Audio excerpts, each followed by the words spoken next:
Wujudnya apa tanggung jawab itu? Cinta. Orang itu bisa melakukan kebaikan sebagaimana yang dijelaskan tadi, itu kalau dalam dirinya ada kualitas cinta. Itu saya kutip dari bukunya Levinas. Kata dia, aku akan mengatakan dengan sangat jelas, apa yang sebenarnya manusiawi itu adalah cinta. Dan jangan takut dengan kata ini. Dan aku serius, meskipun ada banyak hal yang membebani cinta. Atau saya bisa mengatakannya lebih tepat, lebih baik, tanggung jawab itu sebenarnya adalah cinta. Jadi bertanggung jawablah pada yang lain. Itu kalau pakai kalimat yang berbeda, cintailah sesamamu. Cinta tetap merupakan hubungan dengan yang lain yang berubah jadi kebutuhan. Transendensi dari yang lain, dari yang dicintai. Tetapi cinta melampaui yang dicintai. Dalam cinta ada kesinambungan antara kebutuhan dan keinginan, atau nafsu dan transendensi. Jadi ini intinya ya, semua yang kita jalankan dalam rangka tanggung jawab pada yang lain, itu bentuknya adalah perilaku mencintai sesama. Itulah dia orang baik.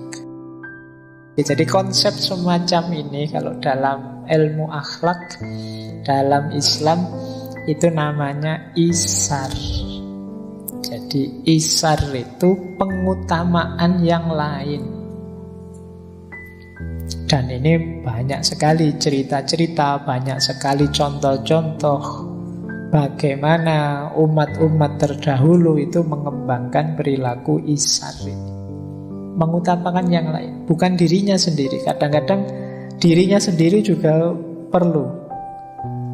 Kalau pakai kalimatnya Al-Quran, wa yu'siruna ala anfusihim walau kana bihim khossas.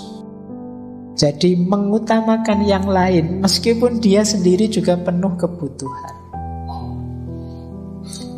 Ini ayat ini turun, kalau tidak salah ada ceritanya. Biar saya cerita ya. Ada seorang sahabat Ansor namanya Abu Tolha. Jadi satu ketika ada dua orang tamu yang perlu makan. Sebenarnya tamu ini pertama yang menemui Rasulullah. Rasulullah kebetulan di rumahnya tidak ada apa-apa kecuali minum saja. Akhirnya Rasulullah tanya pada para sahabat, wahai sahabat, ada tidak yang bisa memberi makan dua tamu kita ini? Tidak ada yang angkat tangan kecuali Abu Tolha ini. Abu Tolha ini sebenarnya ya orang miskin, tapi dia siap menjamu dua tamu ini.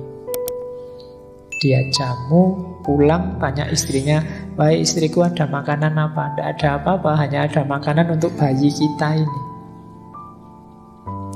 Akhirnya sama Abu Tolha, sudahlah gini saja, bayi kita disusui saja sampai tidur, nanti makanannya disuguhkan pada tamu, kita pura-pura saja makan. Nah, akhirnya disuguh dua orang ini ya. Tuan rumahnya pura-pura makan, mungkin ya sambil kelondang-kelonding tapi tidak ada apa-apanya.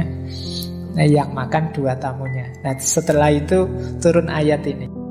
Di situ ada, di riwayatnya ada cerita bahkan Allah sampai tertawa, senang melihat perilaku sahabat Ansor ini. Nah, ini salah satu contoh yang disebut isar. Isar itu membuat kita dicintai Allah, dicintai sesama pasti. Kemudian hidup jadi indah. Bareng-bareng dengan teman yang semacam ini kan enak, indah. Di situ kita bisa merasakan nikmatnya hidup bersama. Nah, ayo kita mulai latihan ya untuk tidak egois. Karena hari ini saya melihat banyak sekali orang-orang yang hanya kepentingannya saja, hanya kebenaran, kebaikannya saja yang dipedulikan, tidak peduli orang lain. Nah, ini dicontohkan kan sejak tadi saya bilang, sejak zaman Rasulullah juga banyak cerita-cerita yang konotasinya adalah pengutamaan yang lain. Bahkan ada satu cerita yang saya ingat itu, ada 30 orang ulama ini satu ketika mungkin melakukan perjalanan bersama, tapi roti yang mereka bawa ini tidak cukup. Waktu mereka menginap di tenda, rotinya cuma sedikit, tapi ini ada 30 orang yang perlu makan. Akhirnya diambil keputusan, gini saja ya, kita matikan lampunya, terus kita makan bareng-bareng. Terserah siapa yang dapat roti ini, yang kebagian, yang tidak kebagian ya tidak apa-apa, tidak masalah. Jadi akhirnya disepakati begitu, lampunya dimatikan, makan semuanya. Begitu lampu dinyalakan, rotinya masih utuh. Karena masing-masing menunggu biarlah temanku saja yang makan, aku tidak makan tidak apa-apa. Akhirnya rotinya masih utuh. Yo, bandingkan dengan kalian misalnya. Ayo, aku ndak jamin itu yang ngomong belum selesai langsung sut-sut habis mesti. Nah, kalau mereka ndak. Oke ya, baik, itu contoh-contoh isar dalam kehidupannya Rasulullah. Penting kita hidupkan lagi hari ini ya. Jadi mengutamakan yang lain. Ini latihan anti egois. Latihan egois itu latihan menang sendiri.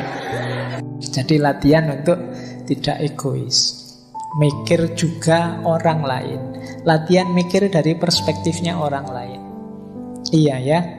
Kalau saya maki-maki pikirannya dia, perspektifnya dia, kepercayaannya dia, mungkin dia sakit hati. Sebagaimana aku kalau kepercayaanku, pikiranku dilecehkan, dimaki-maki.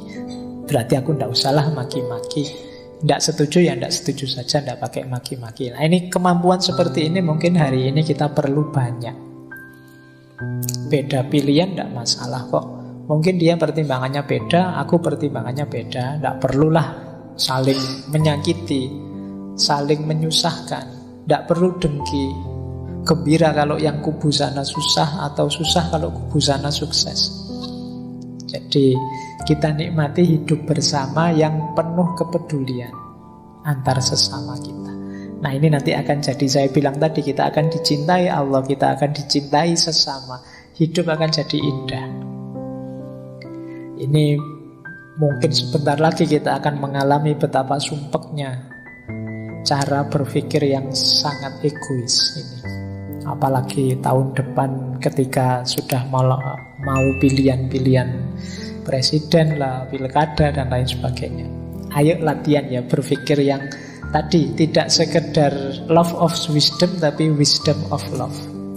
Jadi kita bijaksana lewat jalur cinta.